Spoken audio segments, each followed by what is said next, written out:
This is the Shannon Wong podcast, number 2, with the Director of Non-invasive Cardiology in Austin, Texas at St. David's Medical Center, Dr. Ed Chafizadeh, and the Medical Director of the Intensive Care Unit at St. David's Medical Center here in Austin, Dr. Raj Keriwala.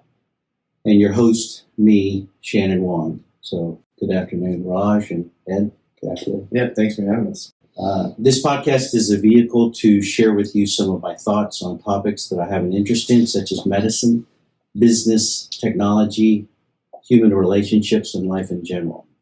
Well, there's no bigger topic that is front and center and affecting the lives of 100% of the population on this planet of 7.8 billion human beings than the coronavirus. And though I'm a medical doctor, my specialty is ophthalmology. It's caring for the vision and eyes and performing surgical vision correction. I'm not an expert in the coronavirus, infectious diseases, intensive care units, severe acute respiratory syndrome, or epidemics. I do take care of patients, operate a medical practice that employs about 50 staff members. I'm a dad, a husband, have parents in their 80s, and I perform elective surgery. We've never experienced a situation and an environment like the one we're in the midst of. Each day, I feel a combination of uncertainty, acceptance of my own mortality, and a concern for the welfare of my family, my staff, my colleagues and friends, and my patients. I find myself on Facebook, YouTube, and Twitter trying to find a sense of what is happening in real time and how others are navigating this story that is unfolding before all of us. I'm watching the news, daily coronavirus task force press conferences, surfing the internet, and reading endless emails from fellow physicians concerned, staff members, patients, and friends sharing information or asking for guidance and advice on what to do. Our lives have been consumed with questions about a situation that none of us has ever experienced before in our lifetimes. So today is Saturday, March 21st, 2020, and the world basically is in lockdown, or at least the United States is locking down actively. So how did we get to this state of crisis? In December 2019, a novel or new coronavirus known as SARS-CoV-2 was first detected in Wuhan, Hubei province, China. In January 21st, the first case was diagnosed in Washington state. January 22nd, in Wuhan, China, the government quarantines Wuhan. January 24th, the Chinese government quarantines the 7 provinces surrounding Wuhan, China. January 27th, the U.S. State Department raises the travel advisory for China to level 3, which means reconsider travel, avoid travel due to serious risk to safety and security. January 30th, the U.S. State Department raises the travel advisory to China to level 4, which means do not travel to China. January 31st, the U.S. government declares a public health emergency due to the coronavirus and closes its borders to all foreign nationals who, quote, pose a threat of transmitting the virus from entering the country and would quarantine U.S. citizens returning from Hubei province in China, the epicenter of the outbreak for up to 14 days. On February 1st, U.S. confirms its first death, a man from Washington state, and there's a total of 68 diagnosed cases on February 1st. On February 19th, 2020, the S&P 500 index reaches its all-time high, 3,386. On March 6th, South by Southwest Music and Media Festival is canceled despite there being no coronavirus cases in the city itself. March 11th, the World Health Organization announces that COVID-19, which stands for coronavirus disease starting in 2019, the COVID-19 outbreak was officially a pandemic. And on that same day, the NBA suspends the remainder of the season when Utah Jazz player Rudy Gobert tests positive for the coronavirus. March 12th, the stock markets suffer their greatest single-day fall since the 1987 crash. The NHL indefinitely pauses the remainder of the 2020 season. The PGA Tour cancels PGA Tour events, including the Dell Match Play WGC golf tournament. NCAA men's and women's basketball tournaments, including March Madness, are canceled. March 13th, Augusta National Golf Club postpones the Masters Golf Tournament scheduled for April 9th through 12th. U.S. President Donald Trump declares a national state of emergency, allocating $50 billion of U.S. federal government money for relief efforts. On that same day, Apple announces that they will close all Apple stores outside of China until March 27th. UT closes, the University of Texas at Austin closes operations, cancels classes, and extends spring break for one additional week until March 30th. The first coronavirus case is reported in Austin, Texas on March 13th. On March 14th, the Capital 10,000, the largest 10K running event in Texas, is canceled. And on March 15th, the corona case count, this is 6 days ago, is 156,000 cases worldwide with about 5,800 total deaths. There are 2,952 U.S. cases on that date and 57 U.S. fatalities. On March 17th, the city of Austin bans gatherings of 10 or more people. UT, the University of Texas at Austin, decides to move the remainder of the semester's classes online, and the Kentucky Derby is moved from May 2nd to September 5th. The city of Austin decides to limit gatherings to 10 people to prevent the spread of COVID-19. Medical facilities are exempted from this regulation. In addition, all Austin, Texas bars and restaurant dining rooms must close and limit their services to drive-through and pickup only.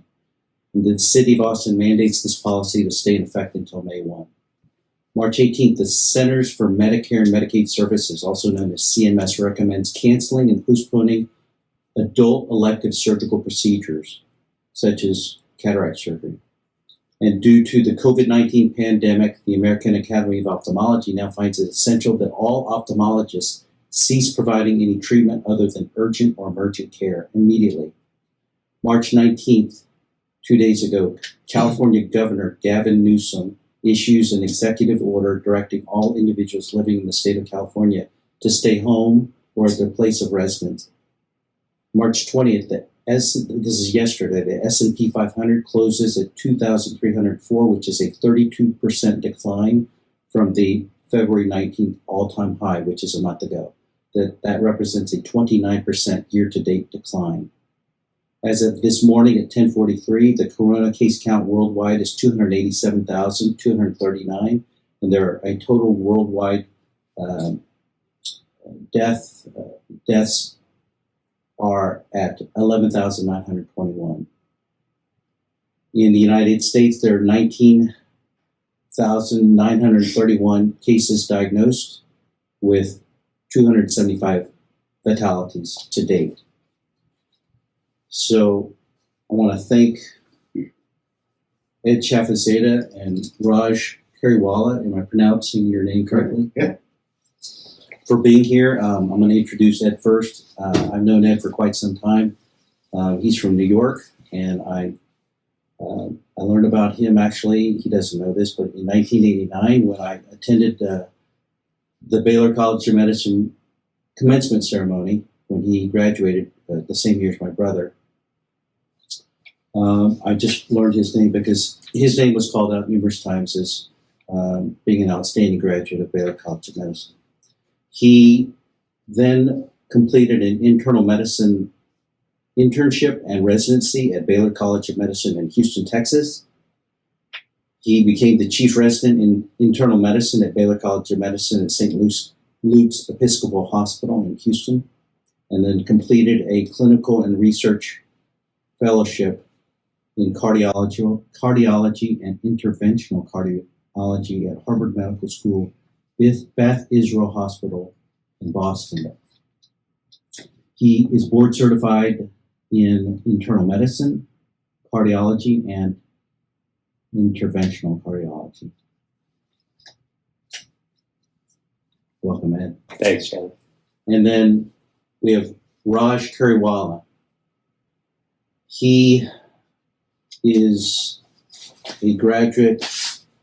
He completed his undergraduate studies where he was a summa cum laude graduate from Tulane University, and then completed his medical school at Tulane University School of Medicine and School of Public Health and Tropical Medicine, where he earned a combined medical degree and Master of Public Health.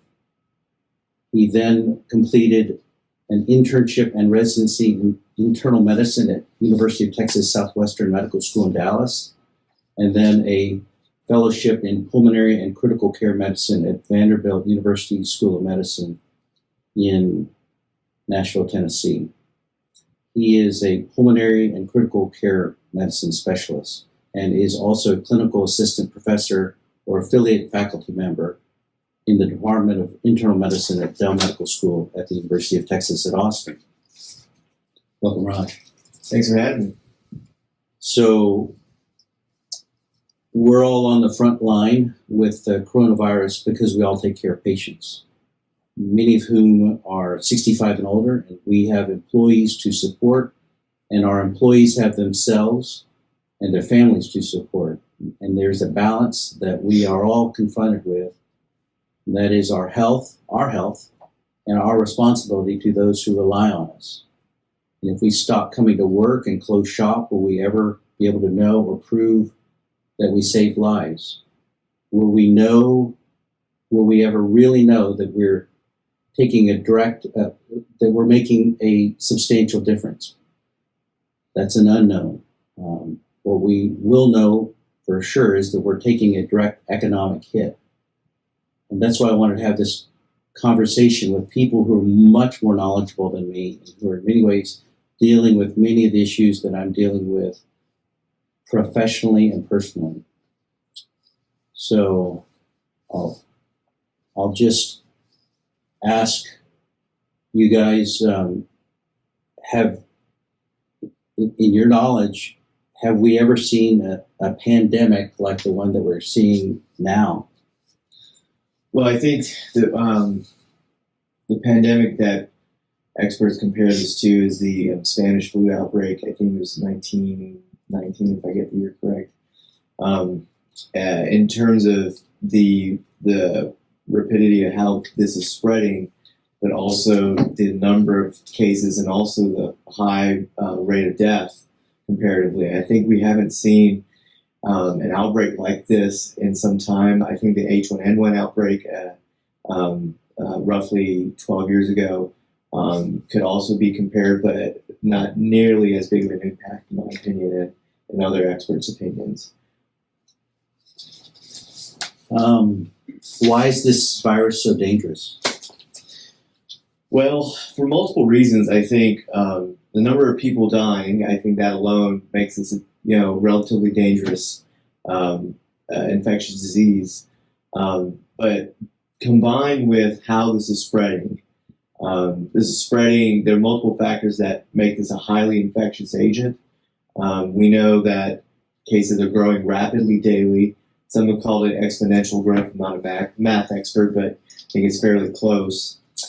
And then what for me is striking is how asymptomatic individuals can spread the disease. So both on the front of you can become a carrier of the disease and maybe not develop full symptoms yet, so you can be infectious that way, or you can never develop symptoms and have the disease for 1 to 2 weeks and spread the disease to other people at the same time. That, in my opinion, is very scary, because then it becomes very difficult to isolate people short of a mandatory confinement. It's hard to isolate those people who could spread the disease. It's almost a perfect storm of a virus in a bad way, because it is very, very communicable. It appears about 2.5 to 3 times as easy to transmit as the flu typically is. But then it's also much more likely to cause severe disease. And so it's kind of you're stuck on both ends. It's easy to pass along. Lots of people are asymptomatic and can pass it to others, but some people do very poorly when they get it. There's a statistic that epidemiologists use. It's called an R0 statistic. It's a number that represents essentially the ability for this disease to spread, and the number represents a multiple of how many people one person would infect if they had the disease. And the estimation of the number is hard because this disease is so new. But to give you an example, some people put the R naught of measles at 15, meaning one person with measles on average would spread it to 15 people if you did not take precautions to mitigate the disease. Comparatively, the coronavirus that we're currently dealing with, some have said the R naught's about 2.5, but possibly even higher, and that's still a high number. The disease doesn't start to go down, the cases don't start to shrink until that R naught goes down below 1, which is what we're trying to do with these measures we're taking. So I guess what you were telling me just before we came back here is, can you tell me kind of what you do in your role at St. David's and what your experience to date is with caring for patients who are COVID-19 positive? Sure. So, as you mentioned, I work at St. David's Medical Center. I'm part of a group in Austin, a pulmonary group in Austin that covers 3 major hospitals in Austin, one of those being St. David's Medical Center. As was described in the news when the first cases were diagnosed in Austin, one of those patients was at St. David's Medical Center that I cared for. And one of the first cases, without giving too much protected information, but this patient was critically ill, as stated in the news, and hospitalized. And the experience with this was very similar. When was that? That was roughly 10 days ago. So that was Wednesday, I believe, March the 13th, I want to say. That's when they were diagnosed? That's when the patient presented. And the tests, the clinical history was very concerning for COVID-19. And so on top of standard... Yeah, what were their symptoms? Symptoms included kind of standard symptoms that you would see with coronavirus cases reported in the literature. So a flu-like illness for a couple weeks, so flu-like prodrome for 2 weeks. And then... Which means like what? So fevers, chills, mild cough, mild body ache. And aside from that, didn't experience much, and to the point where he didn't seek out medical care. So it was a fairly mild illness to start. But then also what's described in the literature what this patient experienced was going from a mild disease to a very rapid decline in his respiratory status.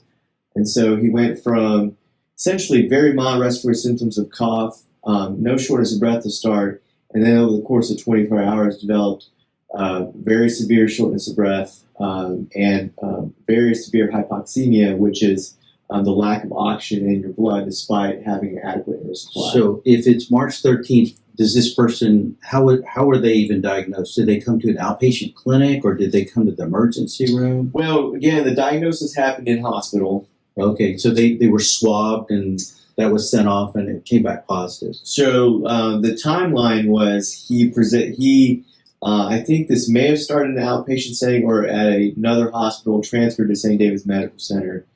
And in the emergency department, it was identified by a healthcare provider that his history was concerning for coronavirus.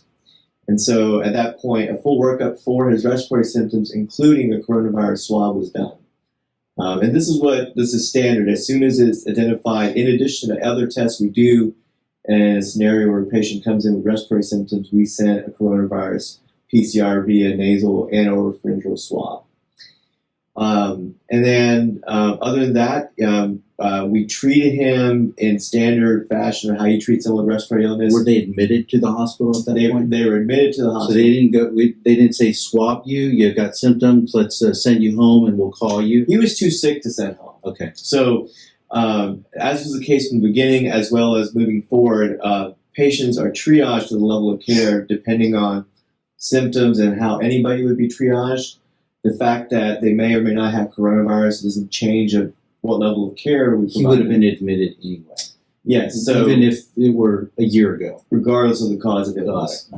Once he was admitted, it was clear that he needed the ICU based on his respiratory status, so he was admitted to the ICU. And like, what were the symptoms where he couldn't just stay in a regular hospital bed? What's that fine line that y'all look for? The level of hypoxemia, so how much oxygen he was requiring. Uh-huh. And he basically... So y'all like what do you do to check the oxygen? Put a finger pulse oximeter? Yep. And then you're just monitoring it that way? Exactly. And So then what's the percentage that you look for where you go, oh, they need to go to the intensive care unit? a normal person runs close to 100% a person with no underlying lung disease runs close to 100% with no supplemental oxygen support.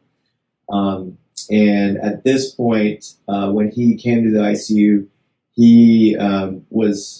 this patient was in the mid 80s On air. on a non-rebreather mask, which is basically breathing 100% oxygen through a mask. Got it. So he's sitting there with a face mask that's pushing oxygen in. Pulse ox says 80s. Correct. And Got it. generally speaking, roughly 90% or higher is what we want to maintain oxygen perfusion to the organs. So if they're 90 and over, they go to just a regular hospital room. Also depends on the level of support. The fact that he's requiring 100% on a mask, that also necessitated the ICU setting. Okay. And so they take him to the ICU, and what's his status in the first 24 hours? In the first 24 hours, so after coming to the ICU within the first 2 hours, it was clear that the level of oxygen support, which was non-invasive, meaning did not require anything being inserted in his body, it didn't require any advanced life support, this was not going to be adequate. And so therefore the decision was made to intubate him, which is essentially putting a breathing tube through his mouth into his windpipe. That's within 2 hours of being admitted to the hospital. Correct. And within how many hours after he presented to the hospital initially? Did he actually have to go to an ICU? That's hard to tell. There was a little bit of a delay moving him to a room because they wanted to complete the entire respiratory workup before sending him upstairs. I don't know the exact time, but Within a day? less than a day. He presented that morning, and this was Okay. by noon that we decided to intubate him. Oh, wow. So rapid deterioration, right? I mean, that's kind of very rapid deterioration. Is this what we typically see across the country? This is what's been documented widespread with patients who are deemed to be critically ill. So they'll have symptoms. I'm asking the question because I don't know. They'll come in, they'll have these flu-like symptoms, but then they'll rapidly deteriorate, like within a day. Within a day, less than 24 hours. And that's what's happening across the country. seems to be, and in Italy too. There's lots of reports of people. There was a interesting article that was, I think it was in the New England Journal this week, talking in the description of how rapidly these people decompensate, how they go from sort of achy and feverish and flu-like to their lungs are not working at all within hours sometimes. That's probably the tricky part. And it's tricky because we want to be able to sort of say, okay, you've got a flu-like illness, take some Tylenol and go home, but you have to also try to figure out who the people are who are not going to do well with that, because the last thing you want to do is send people home to quarantine themselves and have them get worse suddenly. So it's tricky. Makes the ER doctor's job that much harder. Does influenza ever present like this, where it's such a rapid crash? Influenza really doesn't. It's more of a gradual decline. It still can happen over the course of maybe a couple of days, but it's not a steady kind of stable course that then all of a sudden falls off a cliff. Influenza is a gradual, steady decline. And also influenza, I think patients who develop influenza end up in the hospital generally feel bad enough where they can get to the hospital and get help in enough time before they decline. How about somebody who has just pneumonia? You guys see pneumonia fairly regularly?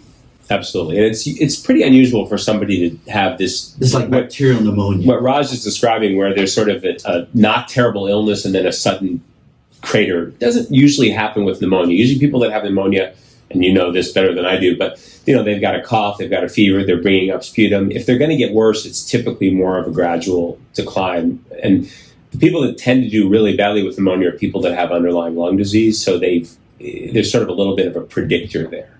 This is a different animal. Very few diseases present from mild symptoms and rapidly decline to severe critical illness in such a short period of time. There's just not many diseases that do this. Really, most other respiratory illnesses that are infectious in nature don't do this. It takes time for the infectious agent to cause severe hypoxemia to this degree. So this individual is, at least my notes said, the first diagnosed case in Austin maybe was this person, March 13th? Yeah, so the timeline as was described in the news, and part of the reason this came out in the news and kind of this was described by the city of Austin is that testing was done through the Austin Public Health Department, and there's continuous reporting done for positive tests. But it was reported that case was positive, and then another non-hospitalized case, to my understanding, was reported at the same time when results came out 2 days later on Friday. So you're taking care of the first diagnosed Correct. case in Austin. Correct. And is this person still in the hospital, or have they been able to leave the hospital? Still in the hospital. Correct. Okay. So it's now the 24, 8 days later, and are they still in the ICU? So still in the hospital and still critically ill. And oh wow. And that actually fits with what's been described in China and Italy, is that it may take 2 weeks or more to recover if you're going to recover. So they'll be in the ICU for like a week or 2 weeks if they're going to recover.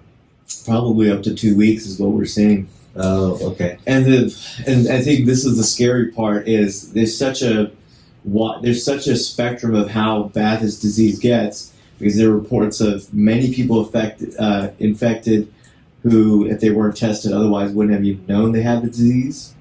And then you have the other end of the spectrum, such as this case, where you have severe critical illness with oxygen support required to the highest degree. And unfortunately, the mortality from these cases, meaning the percent of patients who die with this level of illness, is very high. So when somebody's on a ventilator, for the average person, what does that mean? Paint a picture of what that means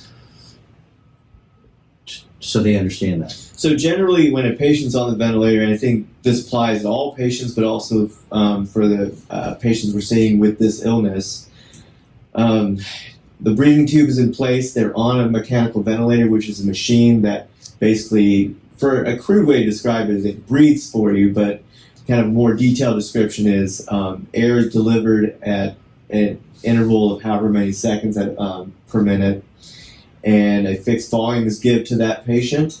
And basically, it does the job of what you and I would do otherwise, take deep breaths in and out. So it's basically forcing air in at a high rate to deliver oxygen to the body and also get rid of carbon dioxide. On top of that, because this is an uncomfortable process, the patient requires sedation, so drugs to keep the patient either comfortable, but often more than not in this situation, basically in a medically induced coma, for lack of a better word.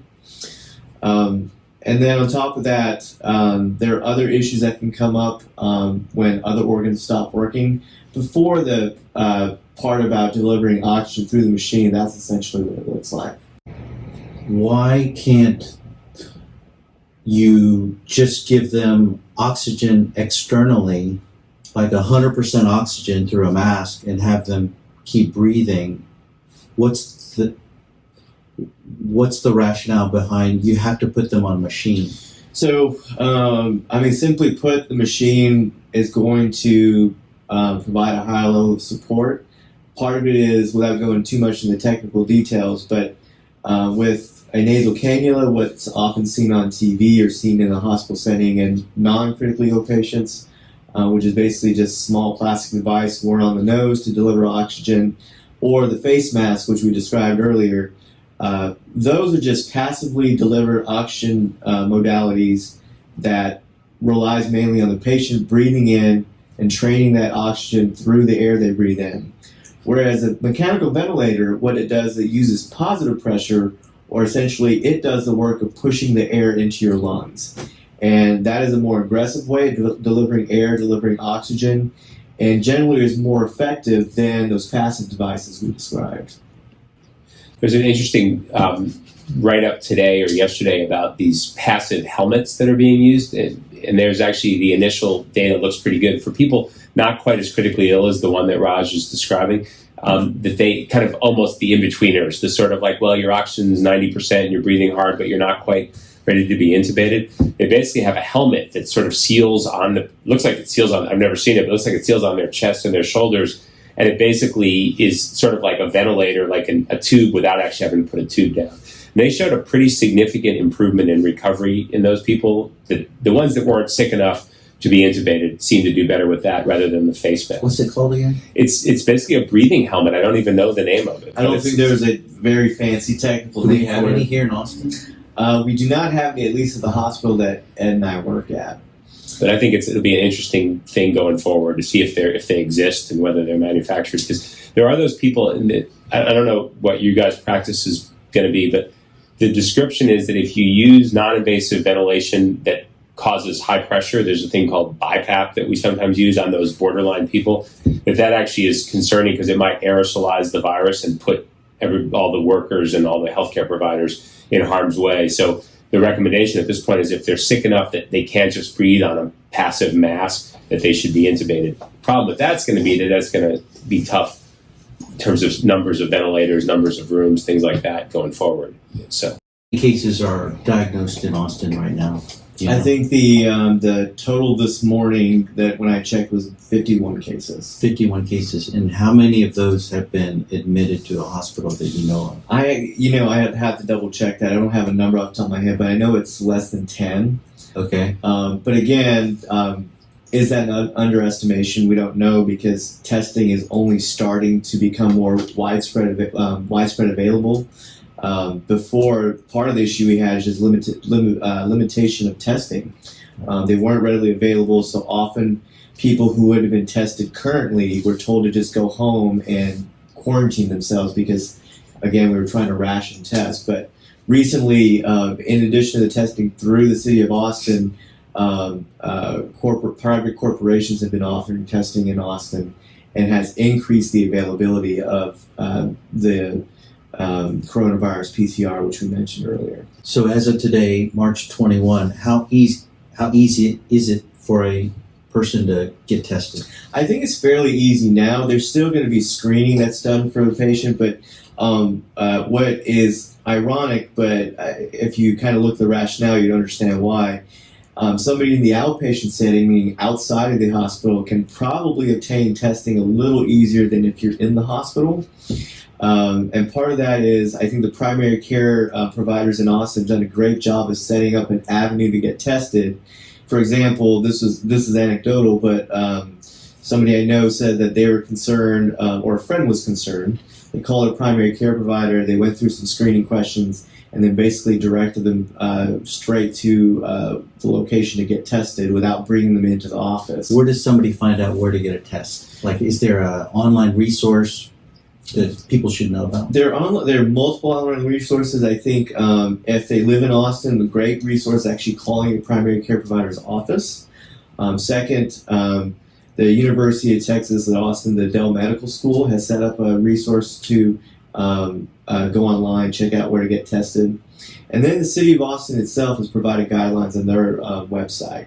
So multiple avenues to figure out how to get tested. I think and this is all developed over the past week. This is all rapidly developing and trying to figure out how we manage this problem. So as of today, is there sufficient availability of tests?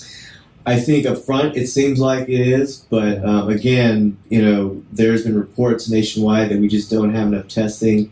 And really we haven't hit the major spike that we're expecting in Austin. The question is going to be, once we hit that major spike, if we have enough testing available, and I don't think anybody knows that answer. And then, how many ICU beds are at St. David's St. David's Medical Center? We have 40 ICU beds, with a plan to expand if needed. And how many patients are in the ICU at St. David's Medical Center with coronavirus? One. And then, do you know how many ICU beds there are in the city or in the county? I want to say it's probably on the order of about 300 to 400, Okay. but that's a guess. Yeah, that's a guess. I don't have a number off the top of my head.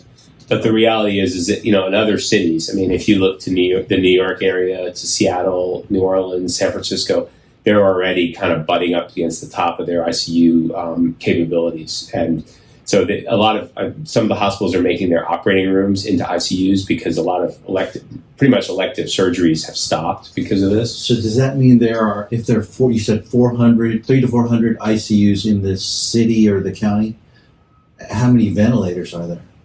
Are there more than 300 or 400? Yeah, generally a hospital's going to have more ventilators for main reason they also use ventilators in the operating room. And so in addition to the ventilators you have for the ICU, you can utilize ventilators that are in the operating room used for surgeries. And one thing that's happening is that the number of elective surgeries that are being done in the operating room are going down. So, of course, that will free up some of the resources that are normally used in the OR to use in the ICU setting. Do we have an idea of what's the capacity if we canceled all elective surgery and needed to use all the ventilators up? How many ventilators we have access to in the city? There was in the city, I don't know. I know at St. David's Medical Center, I think it's between 70 and 80 ventilators. That was recently quoted. I'm guessing it's probably close to 1,000 available in the city. And you might say, well, we've got one patient on a ventilator now and we have close to 1,000. Why worry about it? But I can tell you, we're just not there yet. Talking to a nurse in another city that's sort of earlier on the curve, and their entire medical ICU, which is 36 beds, is completely full of COVID ventilated patients. They've now opened another city that's one of the hotbed places. They're just about to open up another 36-bed ICU, which is their sort of surgical ICU. They're shutting that down. And they're expecting, this to continue to grow at a rapid rate. So I think I'm hoping Austin avoids this. Maybe we're lucky and our climate isn't hospitable to this virus, but I don't think we can assume that. We have to assume that we're going to get inundated and that we just have to have all the capacity we can. I was talking with Raj just earlier. He said that it seems to be spiking on both coasts, and it's not so much here. That's true. That's an interesting observation I hadn't really thought about. Yeah, and I think part of that, and you can speculate why, I don't think that epidemiologists have just had the chance to kind of dig deep and figure out why. But, travel comes in, international travel comes in through the coasts. Obviously, they come into other major areas, but New York City, of course, gets a lot of international travel. Los Angeles, and just the coast in general, I think, get a lot of travel. Because of that, you would maybe, postulate that's why that's happened. At this point, I don't know. And so the question is, as it's spreading to untouched areas such as Austin, have social distancing measures and other precautions maybe preventing, or is it going to prevent spikes in cities like ours, or is it only a matter of time before every major metropolitan area in the United States has a big surge like we're seeing in other cities? It is probably helpful that we had a bit of a head start on it. Again, not to be insensitive to people in other cities, but the fact that Austin has seen what's happening in San Francisco, say, or Seattle, I think maybe makes people take things a little bit more seriously and be a little bit more careful about stuff. Yeah, I agree with that on that one. You saw the pictures of spring breakers in Miami just a few days ago, that there were thousands of people on the beach. I think that now, where we are now with the numbers we're seeing, people are starting to not do that anymore.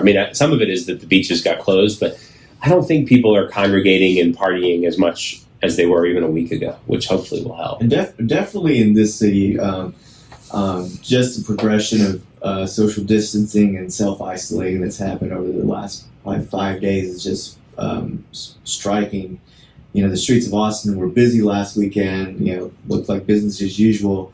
And over the last 3 or 4 days, including today, it's just empty on the streets, and places that always have foot traffic are just completely empty. And it's just a very surreal scene that you're seeing out there. Which kind of leads us to, how long can the economy sustain this? We have a balance between, you want to social distance and quarantine people and stay safe and keep people at home, but it creates chaos economically. How long can we stand this? And what's that balance look like in your opinion?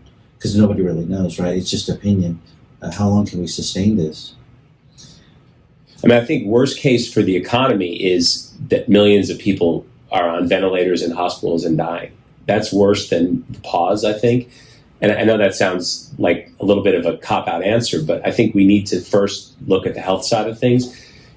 I know that if ultimately we're wrong and a lot of cities don't get hit very hard, people are going to say, you see, we shouldn't have been so careful. Look what it did to the economy. But ultimately, I think that being careful is what's going to ultimately make it all better. I really think we're looking at a 2 to 3 month economic pause where there's going to be more unemployment. There's going to be a lot of people hit hard. I don't know that I have the answers for that, but I think it's realistically the shortest we're going to see is probably going to be a couple or 3 months of economic downturn. If you had to predict, nobody has a crystal ball. It's let's say end of April. Do you think we'll still be at this kind of shutdown level a month from now? I do. I think the key things that are going to, the only way the spread is going to be stopped and that people are going to start getting better is either we find good treatments for it. I know there's a lot of smart people working on it, but it takes time. Or this social distancing really works and the curve is flattened. The problem with it is if you say, okay, it's the end of April and our case number is not that high, let's open up businesses and restaurants, it may just start spiking all over again. So I think we're stuck until we figure out how to treat it. Unfortunately, effective vaccines are probably the real answer to solve this, but probably a year away minimum, based on what I don't know much about the vaccine development world, but nobody I've heard, Tony Fauci or anybody else has said, oh yeah, we're going to have a vaccine next week or anything. Do you give any credence to temperature, climate, the spring or summer temperatures being helpful? Yeah, so the data, take flu, for example. The reason it's thought that flu spreads in colder seasons and doesn't spread in warmer seasons. It's thought that some of the microbiology, the viral envelope or the outer protective layer of the flu virus breaks down in higher temperatures, and so therefore it's less infectious and doesn't spread as well. The question is, what happens with this coronavirus? And the problem is because it's a new virus, we don't know. And so some people are hopeful that in warmer temperatures, this will not spread as well for the same reason. But there's really no way to predict until we actually play this out and see what happens. How do they figure that out?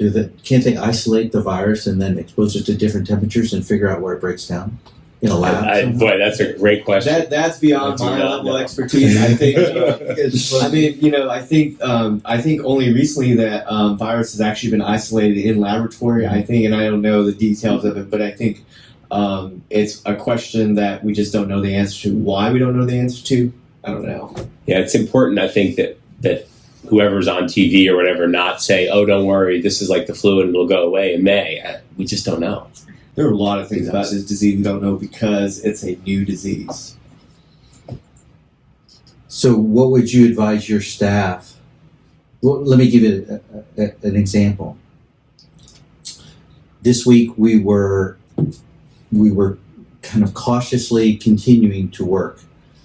We had our full staff, and every day we were looking at the news and seeing what CMS, CDC, our professional societies were recommending, and we had to make some tough decisions. We said, on Thursday, I said, even during our office meeting in our office, I said, I think we're going to try to stay open. This is Thursday morning at 8. And then my Thursday afternoon, we had changed our mind and we said, okay, we're going to close down. Yeah. And so we made an announcement Thursday afternoon. We're going to close the office for 2 weeks, and we're not going to do surgery at all. And we're going to pay our staff. We decided to pay them 50% of their normal salary. But what did you guys do? What are you guys doing with your offices?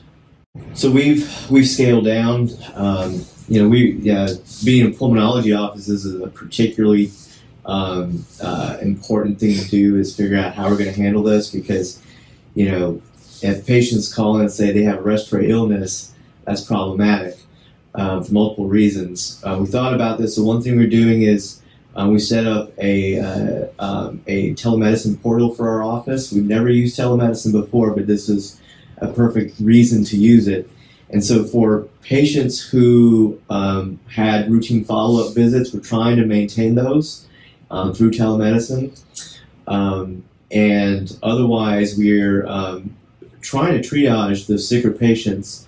Our office is open, but to take phone calls and to work the telemedicine part. And then the patient calls in and they say they're fairly sick, and we have to essentially send them to the emergency department. It's, I think, a high risk to, at this point, bring in patients with respiratory illnesses to the office for multiple reasons. People in the office are healthcare providers. What if they catch the coronavirus somehow and spread it to a patient with underlying pulmonary disease? We don't want to do that. But let's say a patient with a respiratory illness comes in and they happen to have coronavirus, then it could potentially spread to our office and cause a mini outbreak in our office. And so from a clinical standpoint, we thought it was very important to basically shut down physical in-person contact with patients to prevent spread of disease and do the responsible thing. We've had to scale back in our office, and without going into too much details, but this is a tough time. We're still trying to figure out if there's a way to keep our employees working in a different capacity, so we don't have to just shut our business down.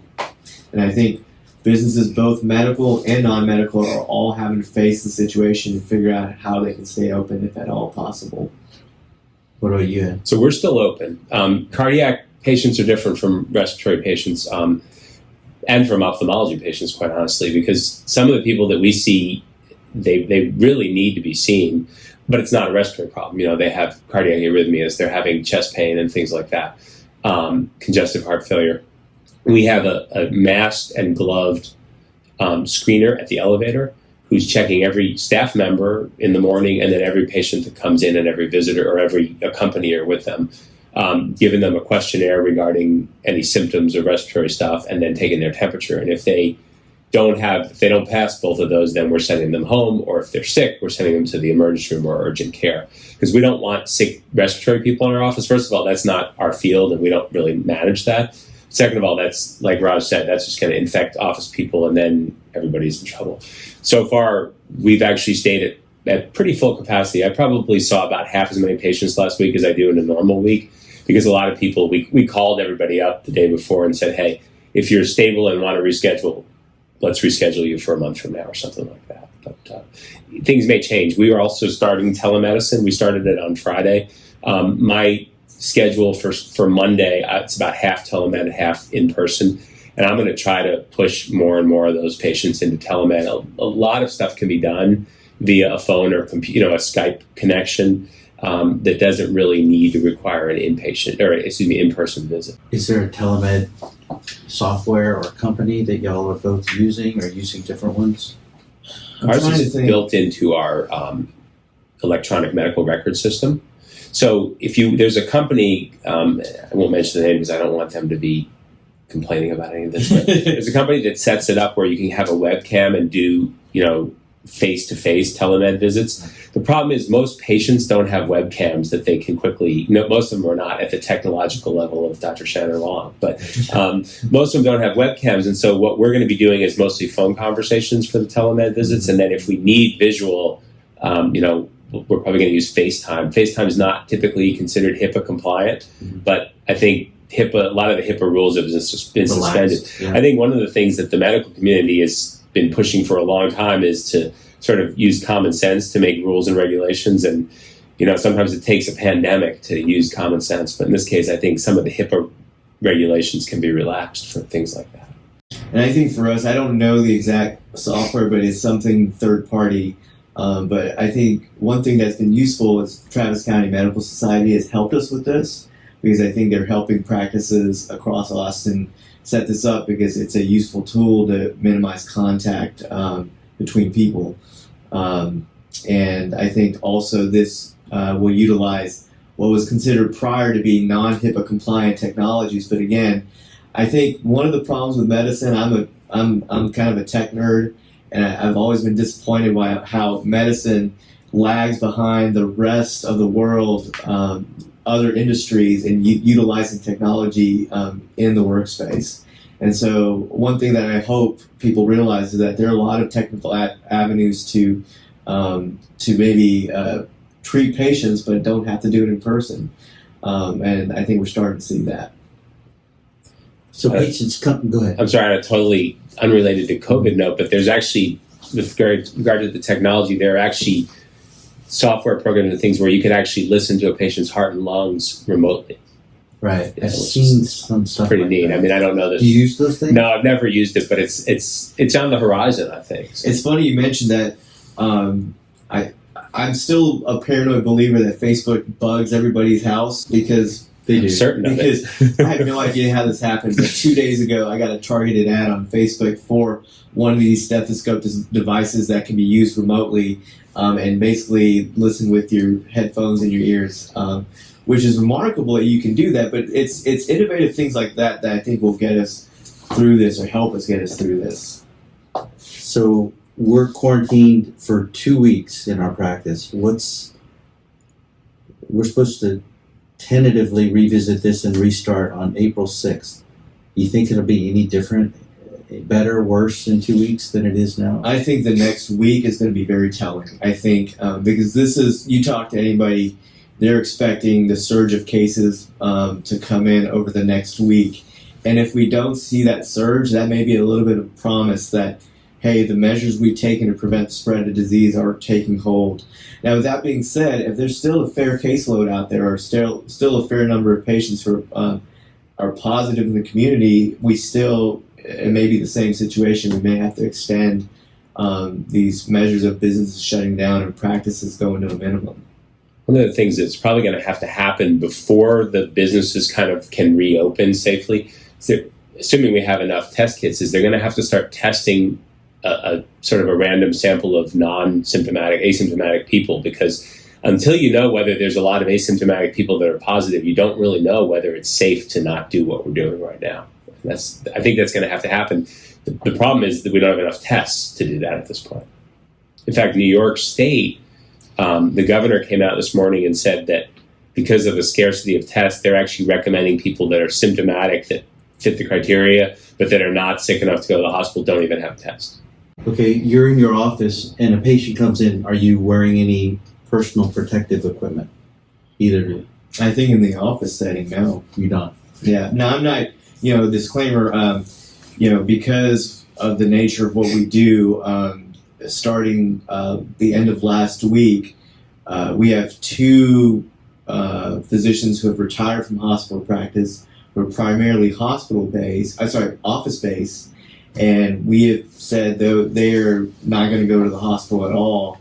And then basically all the other physicians who work in our practice who are hospital-based or have a big part of their practice in the hospital, we're not going to the office to see outpatients anymore. And so I can't attest to exactly the day-to-day practice, but essentially we're trying to just avoid bringing patients in who have any symptoms concerning for coronavirus, and then otherwise not taking any extra precaution. Okay, you go into the ICU and you see this patient who is COVID positive. What does your outfit look like? So, and this is an interesting question because CDC recommendations and what we're doing at the hospital level are changing day to day to account for both what's coming down from CDC and also, oh wait, we can't run out of this stuff. We can't run out of protective equipment. So when we started, it was a protective gown, what's called a contact gown, but basically to prevent any kind of droplets or any kind of bodily fluids from getting on your person. And then in addition to that, safety goggles, protective gloves, and a mask. Now currently the CDC recommendation is for to wear just a basic surgical mask, so what you're seeing people wearing on the street.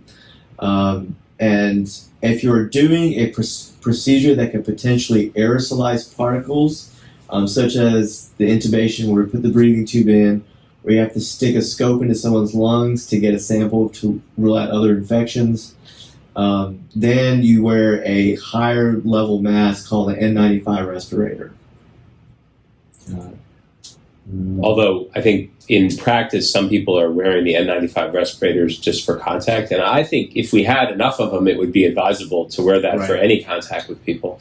There just aren't enough. And I think that's what we're currently doing with our current patient as well. Okay, so I heard from a friend, they said, in reality, the masks are protective, but we're being told that they're not protective mainly because if the public became aware that they were protective, then we would run out of masks too soon. What do you think of that? Well, I think it depends on the setting. So again, protection is two things. One is the actual measure you use, but then it's the setting you're in. So, if you're in a setting where the amount of exposure you get is almost none, then that mask is essentially a waste. In the healthcare setting, if you're going around and anybody with a respiratory illness is potentially a person carrying the coronavirus, then in that situation, the mask is very useful because any droplets that could be coming to that patient are going to be blocked by that mask. So that would be like in our offices when we're talking with patients, then the doctor should, according to that, use masks? It depends. It depends, again, who you're bringing into your office. So honestly, in my office where we really are limiting the number of patients who come in, essentially anybody who's just healthy, not healthy, but anybody who doesn't have symptoms concerning for coronavirus, very strict measure. I don't think we should be wearing masks for the same reason. I don't think the risk is higher. And again, we're going to be burning through masks if we do that. And probably the medical visit is not a whole lot different from what we're doing right now. Right. I mean, at least when I see patients now with this, I'm sitting 6 feet away from them while we're talking. And then when I go examine them, I kind of turn my head away and have them turn their head and stuff. I mean, there doesn't have to be, 6-inch face-to-face contact. In ophthalmology, there probably does. Yeah. So that may be a little bit of a different issue. Mm-hmm. Mm-hmm. So what do you think about, let's say, God forbid, I get infected, but fortunately I'm asymptomatic. How long am I, and hopefully I don't pay you a visit. Sure. Okay? And then how long would I be potentially contagious to others? The estimate is 2 weeks, and the thought is you start being contagious, I think, 2 to 4 days, because the virus needs an incubation period. So let's say day 1 is when you actually come in contact with somebody with the disease. It's thought that 2 days after that is the earliest you can be contagious and develop symptoms. And then it's thought up to 2 weeks, and that's why the quarantine periods they're telling people are 2 weeks, which is a long amount of time. And then after 2 weeks, I'm not contagious to others? We don't really know. We don't They've done know. some studies where they've looked at people that were positive for the coronavirus, and then they've shown that somewhere between 11 and 17 days, depending on where you look, they seem to become negative for the virus. But it's a few people that they've tested. I don't think we have thousands of people to figure out the real answer there. Right. Because all the resources are being used to diagnose cases and help figure out who has it and treat appropriately. And so you can imagine there's not much energy, time, resources being put to kind of studying the evolution of the disease. I mean, the safest thing to do is send patients home, quarantine for 2 weeks, which they thought is a fair amount of time. But exactly when the disease ends for a patient, it's just not clear. It's not known. So there's no endpoint. That means you quarantine for 2 weeks. Let's say you make it through, or I'm infected, I make it through, then I'm released back into society. I can theoretically keep infecting others. Hopefully, by 2 weeks from now, we'll have enough tests that you can be tested. So that would say the 51 or 58 people that are already have it. And let's say I get tested 2 weeks from now, and it's positive. How long do I stay home? Because I'm no longer asymptomatic. We don't know the answer. We don't know. The answer. I don't think anybody's looked at or done anything with that. There actually are some very small randomized studies looking at viral positivity being shortened by certain medications, and those are what we're using right now on these people that are bad enough to be hospitalized. But we really don't know how to wipe it out. And it's because we're just on the front end. We haven't gotten to the back end yet. The other question that someone posed was, what happens to the people who are on a ventilator in the ICU and get well? Where do they go? Because they may be more potentially contagious long-term than someone who had asymptomatic disease. We don't know.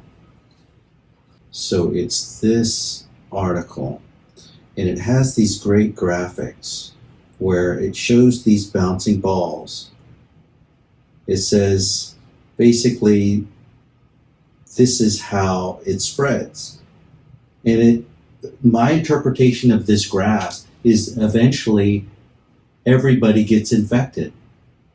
And then everybody either develops immunity to it, herd immunity, or they perish. Is that what's going to happen with coronavirus? Well, I think if you didn't take any isolation or social distancing measures, this is exactly what would happen. But the idea with social distancing is to eventually, because there is a again limited time frame when someone is infectious. At some point, they stop being infectious, and But we don't know that. We don't know the Well, time, right? we don't know the time, but it's not forever because Okay. the virus does run its course out. And the thought is, let's say you drew boxes around a lot of those pink dots, then at some point those pink dots turn blue again. Yeah, that's what this next simulation shows. Oh, I think okay. it shows you're like quarantining them, Right. and then you slowly And release some of them back. recover, and then they can go back. Yeah, and this is flattening the curve. And that really, has been used a lot, but that's really the key to how we need to manage this, because the medical world can't handle the big spike. We need to flatten it out. And if you flatten it out, the other benefit to that is some people either might not get it if the climate change makes a difference, if temperature change makes a difference, or maybe there'll be better treatments 3 months from now or 6 months from now than there are right now. But literally, if everybody gets sick in one day, worst case scenario. Right, but this last one is social distancing. Mm-hmm. And it slows it down. It flattens the curve. Flattens the curve more. But the premise, as I interpret this, is everybody still eventually gets infected. Do you think that's going to happen? I don't think so. I don't think everybody, because I think part of the thing is,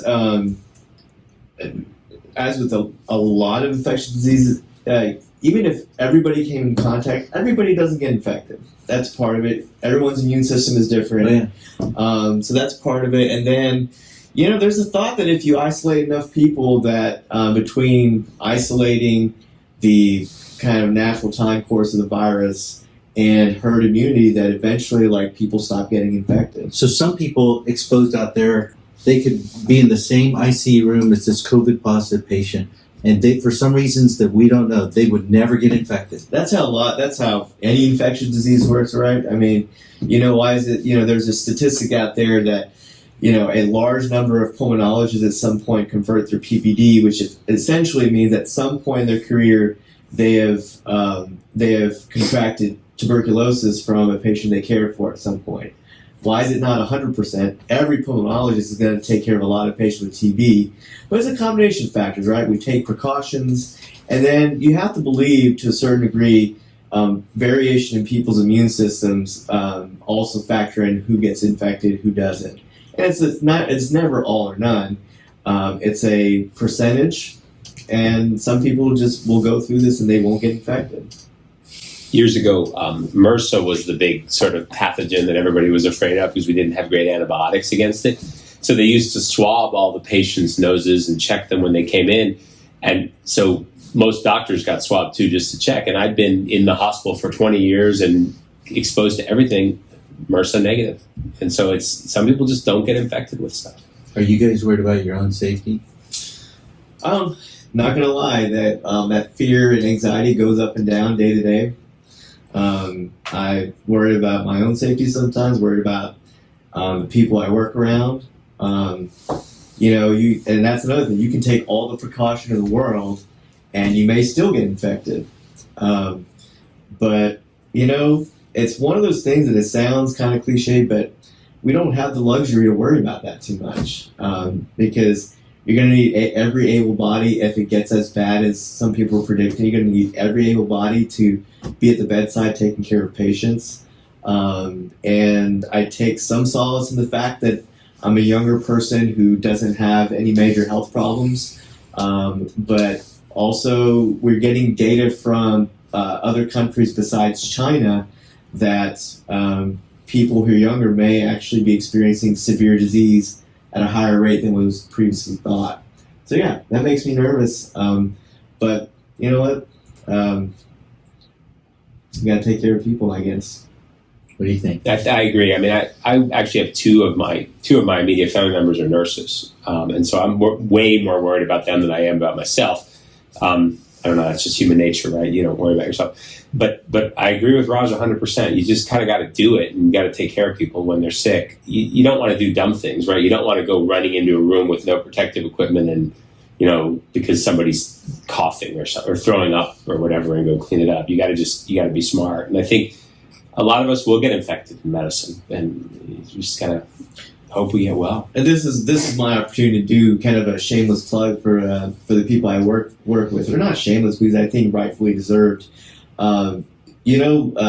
It's not just me. I've been thoroughly impressed by the number of people who either are stepping up to the plate or even volunteering to be on a COVID response team or in some other capacity. Everyone is going to worry about themselves and people that they care for. But this just shows you kind of the remarkable nature of physicians, but I think more importantly, kind of the other staff in the hospital, nurses, respiratory therapists, who are going to be at the bedside for these patients. And I don't know, it's just remarkable how people are stepping up. And so the shameless plug part would be, if you see a healthcare worker, thank them, because it is amazing what you're putting yourselves at risk for, and yet showing up to work every day. Yeah, from everybody, including housekeeping. Yes. If they don't show up, we're all, at a big disadvantage. Well said. Do we have enough physicians to handle a crisis if we're all fully occupied in the ICU? I think, I was talking about this with the chief medical officer of St. David's the other day. I think if you look at the resources that are going to be limiting factors in us being able to care for patients, I think non-human resources are going to be at the top of the list. Ventilators and then ICU beds, because you can convert a lot of non-ICU beds into ICU beds. Then the human resources are going to be the next limiting factors. I think physician-wise, I think we're going to be fine because, we can manage that. There may be providers who don't normally do critical care who I think could easily step up and take it. It sounds silly and, maybe knocks on my own profession. What we do is, not that super complicated. I think we just have training to do what we do well. But I think Ed, for example, who doesn't do critical care, but a lot of what he does is considered critical care, and I think he could easily step in and help out. Yeah, because I'm seeing these Facebook posts on, we're going to train ophthalmologists or radiologists on how to adjust the settings on a ventilator. Is that more? I think that's probably probably taking it too far. I think there's enough people that do hospital work. I mean, so pulmonary critical care obviously has to be the top of the pyramid in this discussion, but then as cardiologists, we do kind of 90% of it. We don't do the ventilators, but we do the drugs a lot.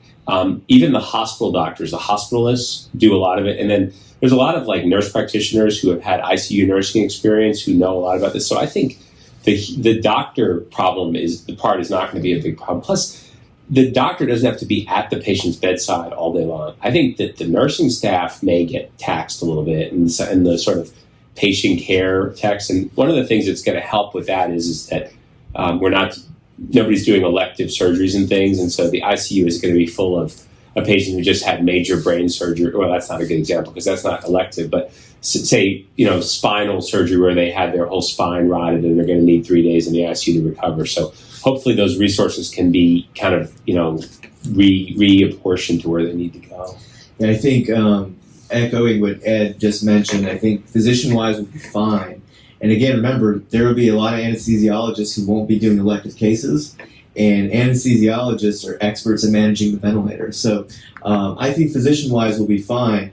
I think really where we're going to feel a pinch, and it's going to be early if we get a huge surge. It's not going to be too long before we have shortages on respiratory therapists and shortages on nursing staff.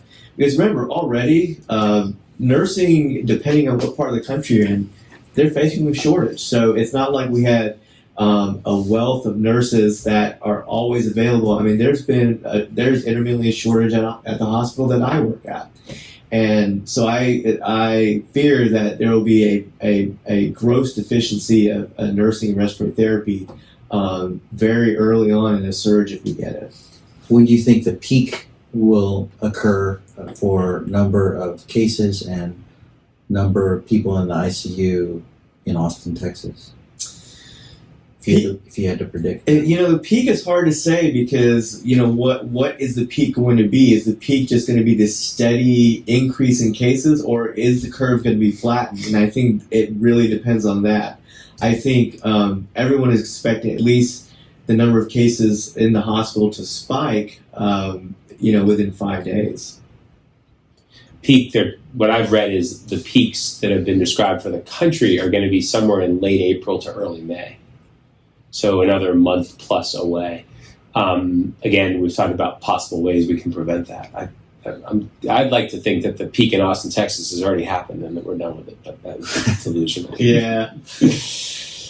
So you predict 2 to 3 months of this? I'm just telling you what I've read is that there's going to be at least a couple or 3 months of hardcore. Going forward from now. Yeah.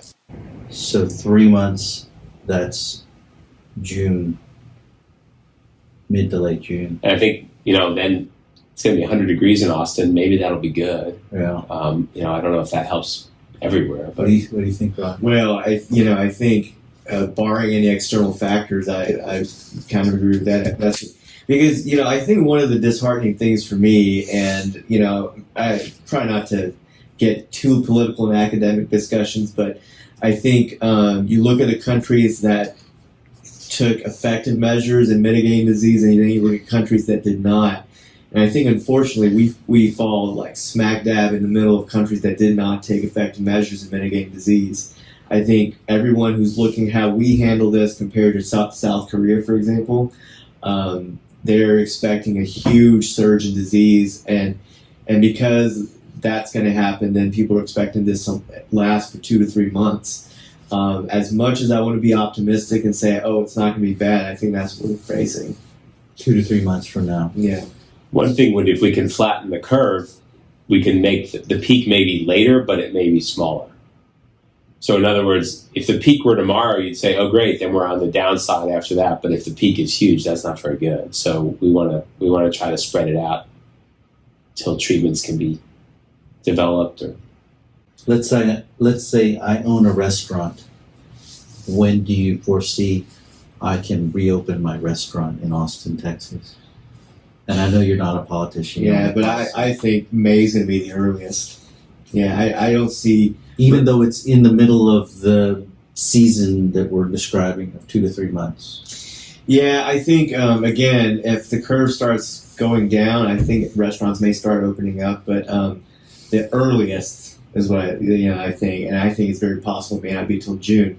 I don't think there's any way restaurants are going to be open in April. I don't know what you think. No, I think that's agree. I 100% agree. I just think because even if it were to stop now, we were getting no new cases. The science and the other cities' experiences are such that we know that if we start doing what we were doing before, it's just going to start back up again. So well, and I think so. You have multiple peaks. Yeah, and I don't think that's what's going to happen. I think we're going to see some increase in activity here. I don't think we're going to stop growing this thing. Do you guys trust the data coming out of China?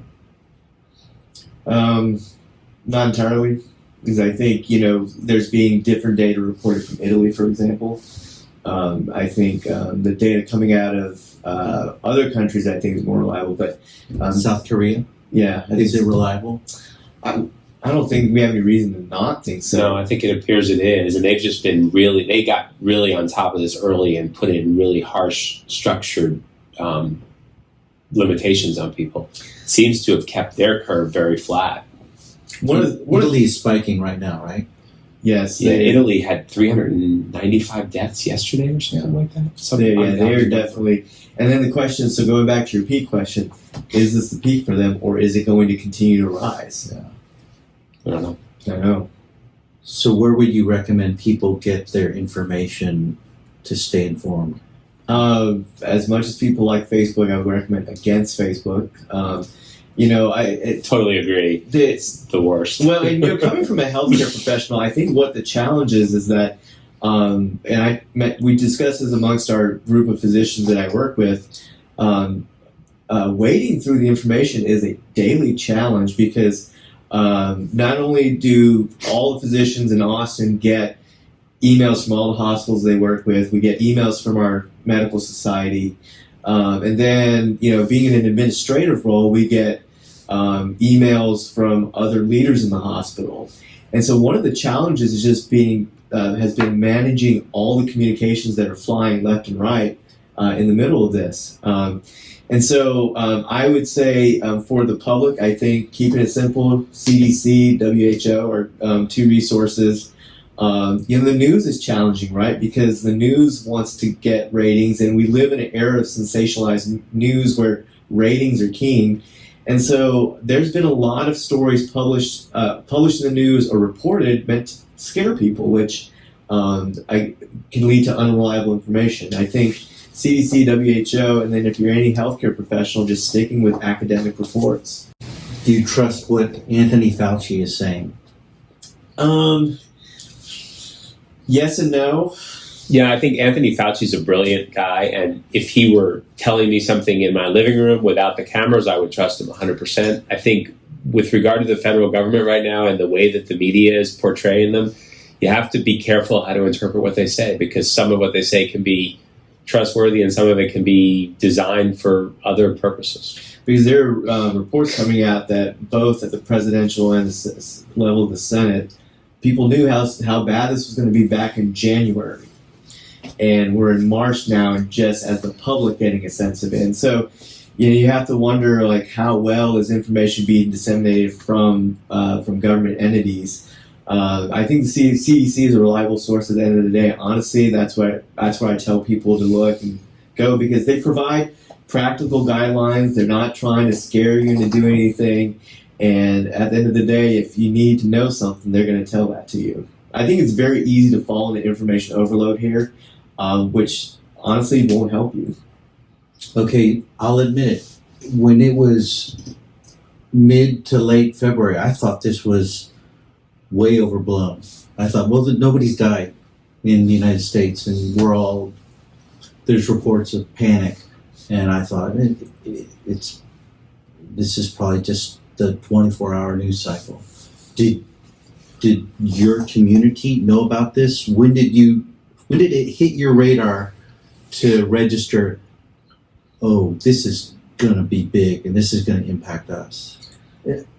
Realistically, honestly, I know it's easy to. Honestly, it didn't seem like a big deal to me until probably 2 weeks ago, two and a half weeks ago. Which, considering how this is all unfolded, it's pretty late.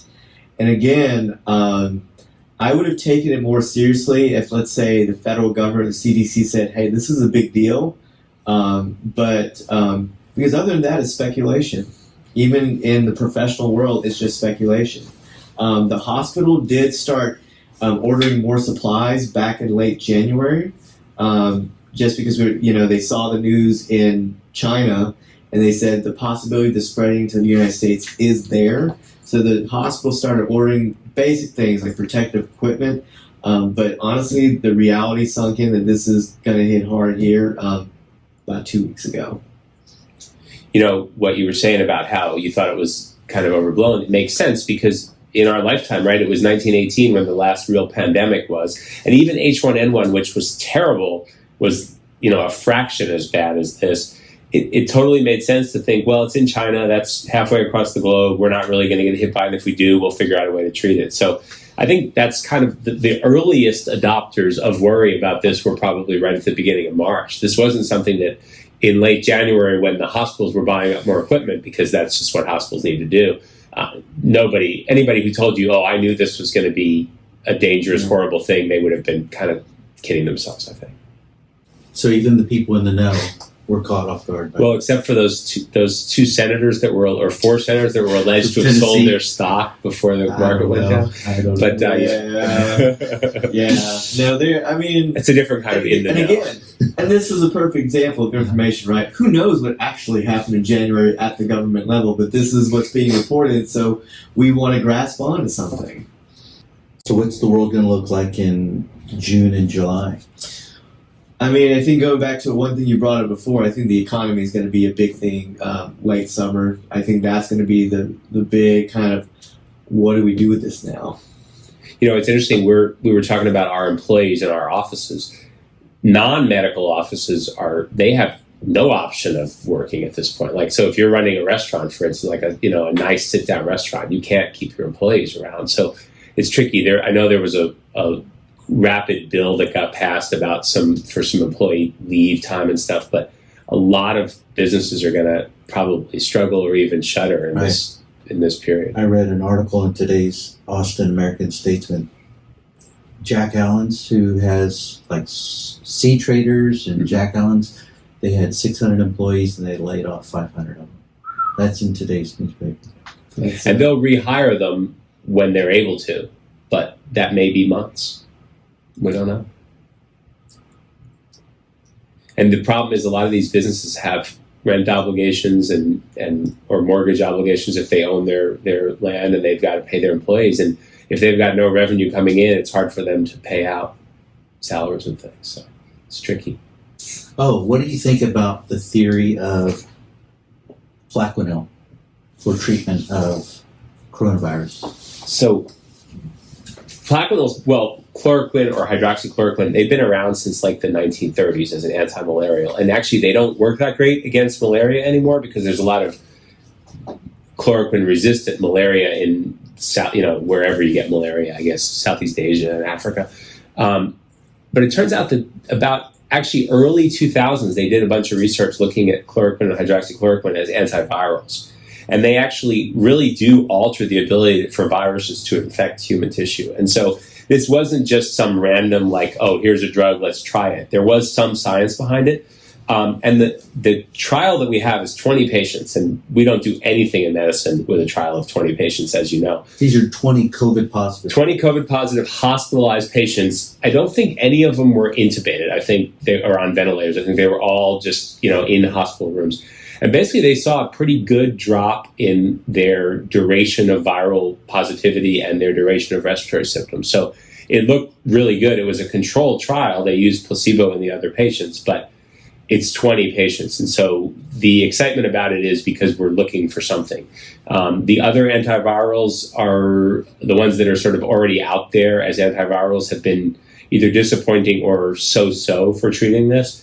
There's an antiviral in Japan I can't remember the name of it offhand, but it's owned by Fujifilm, actually has a pharmaceutical arm.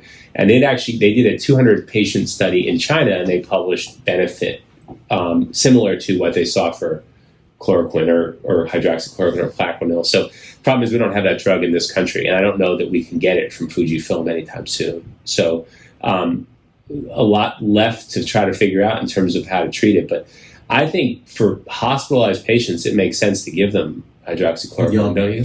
So we have used chloroquine. The upside is it may have a benefit. The downside is because these are anti-malarial drugs that also are not used as often because there's resistance, we don't get malaria in the States. So guess what? We don't stock this drug to a high degree. There's a chance we're going to already run out of this drug if we haven't already in a very short amount of time on 1 to 2 patients. Now, with that being said, I don't know if there's been many efforts made by pharmaceutical companies to ramp up production of that drug. My guess is going to be no, considering how the effectiveness has been proven to the nth degree. But there are other drugs that have been, kind of thrown out there. I think I saw something today about azithromycin. The problem is, because this is not something we've studied a lot at all. I mean, again, this virus has only been out for a few months. There's just no way to know if these drugs are effective or not. The closest thing we have is that in the States is a drug called remdesivir, which is an antiviral, and I believe it was used in the I think the SARS outbreak in Asia. However many years ago, I'm blanking how many years ago, but recently used, and I think it was found to be effective with that virus. And because of the similarities between the virus molecules with the current coronavirus and that one, it's thought that remdesivir may have some activity, efficacy. And so far, it looks like it does shorten the length of disease in patients. But again, this is all anecdotal. We don't have enough patients to actually have a legitimate amount of data to say, yes, it definitely works. I mean, somebody's been studying flu viruses for at least 100 years, and this virus has been around for 2 months, and so there really isn't any science. So a lot of it is just giving it a shot. And as soon as they can create a vaccine is a year and a half? I think a timeline we're looking at is a minimum a year. They actually did the initial 45 patients in a safety trial of a vaccine in Seattle. They got their first inoculations. It would have been about a week ago. I think it was like 45 volunteers or something. And they're going to do, that's just a safety trial, and they're going to do a second dose at 2 weeks, and they're going to follow them for like a month to see if there are any adverse effects. That's the first step, and then they got to figure out if it works. That's the tricky part. You think we're going to see football games? Not virtual football games? I think we may see football without crowds. Yeah. I think we may not see baseball, and we may not see the Olympics this year anyway. I'm very surprised Japan is currently saying that Olympics will happen. I really doubt. When are they scheduled to go? June, July? I think so. I don't know, because I don't know, have they delayed them? I'm blanking on this. So. But I think they've held to, we're going to continue them for now. And again, it's multiple components, right? Well, is it going to be safe to have a large amount of people coming into one country to watch this? Second thing is, are athletes going to be able to perform? Both inability to train, but then also like how many athletes are actually going to be available to perform in the Olympics? I think there's so many reasons why I don't think we're going to see the Olympics this year. This morning I got tired of watching the news, and I turned it to ESPN, and I'm watching the NASCAR drivers are doing an esports where the NASCAR driver is controlling a esport car, and they're going to race. That's pretty cool. I mean, everything is EU now, right? Yeah. I did my workout yesterday that was sent by the gym online. Just click the button and there's your workout. It's just how everything's going. Any final thoughts from either of you?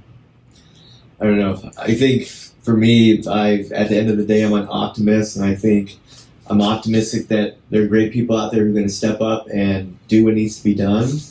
I think, then kind of piggybacking what we just mentioned about all these esports, I think sometimes it takes a turning point in history to really trigger innovation, all right, how are we going to do things differently? And I think, this is an unfortunate situation, but I think one of the big positives come out of it, I think we're going to do a lot of things differently in the future, both on a day-to-day scale from a medical standpoint, but also from a public health kind of preparedness standpoint.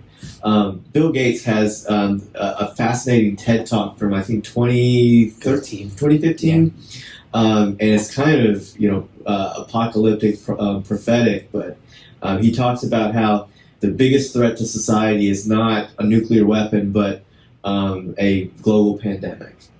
And he talks about how as a global society, we're not prepared. He outlines why, and talks about the different innovations and planning that we need to tackle to handle a pandemic like this. And I think, we're talking about telemedicine. I honestly think after this is all said and done, I think we're going to utilize telemedicine just permanently a lot more. I think how we communicate, how we use technology in the hospital, I think that's going to be different. And I think in other aspects of society as well. And sometimes it takes a big event like this to kind of push things forward. I agree.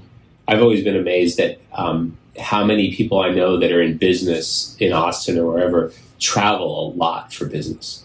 And they're in airplanes all the time. And they're going, I mean, I know people who go to the Far East 4 or 5 times a month, back and forth.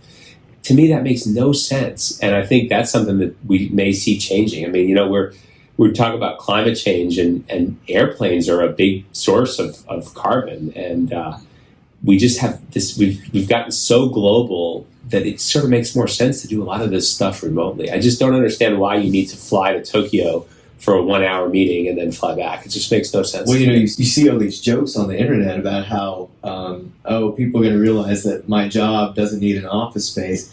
I think it's going to be true. I think people are going to realize how many things can be done remotely and not in person. And I think it's going to change how business is conducted in a lot of ways. I would imagine it's all going to circle around, center around the cell phone. All the cell phone manufacturers will make some type of app that makes virtual communication very easy and very accurate.